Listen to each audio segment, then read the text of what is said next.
Meet Tanya Griffin, January 22nd, 2025. We recently connected with Tanya Griffin and have shared our conversation below.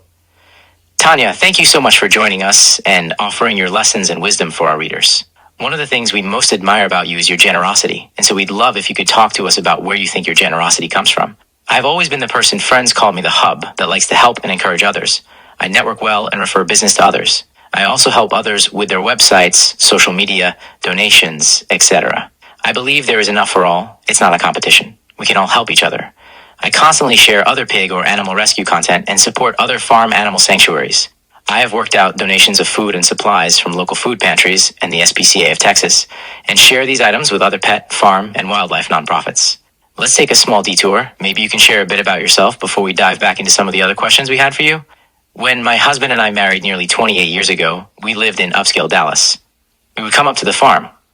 He grew up on milking cows, an only child. It was a dairy farm, and there were no vacation days. His parents were getting up in years, and I suggested we move to the farm, as he traveled constantly for business, and my kids and I could be here to care for them. He didn't think I'd last 6 months, but here we are. We have a beautiful 300-acre ranch that mostly had just beef cattle roaming, grazing, and breeding. Of course, my kids 8 and 10 wanted goats, chickens, rabbits, etc.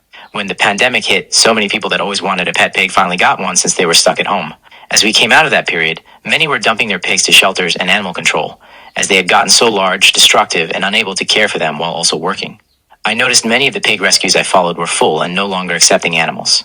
As a permitted wildlife rehabber, I reached out to one Texas pig rescue. They were raising funds to purchase more land, and I offered to be a satellite location for them. They turned me down flat, but said I was welcome to donate to their cause.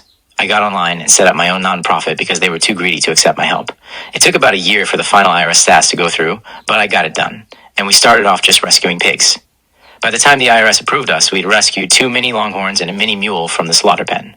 Shipping animals, especially horses, to Mexico for slaughter. I took in 2 large male peacocks. Then the word spread via my wildlife and other rescue contacts, and now I get calls for hoarding situations, roosters, ducks, rabbits, sheep, goats, and more.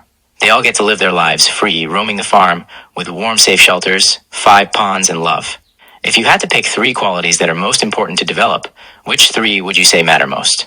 Social media skills, building up our local community's awareness, educating followers on what they really should expect if getting a pet pig, spreading information on medical care and how quickly pigs can reproduce. Always spay and neuter immediately.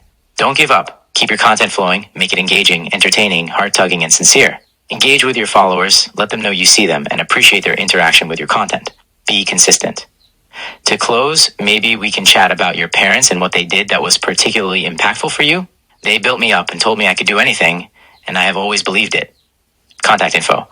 Website, piggysuerescue.org.instagram, instagram.com/piggysuerescue. Facebook, facebook.com/piggysuerescue.twitter, x.com/piggysuerescue.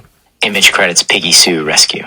Suggest a story. Bold Journey is built on recommendations from the community. It's how we uncover hidden gems. So if you or someone you know deserves recognition, please let us know here.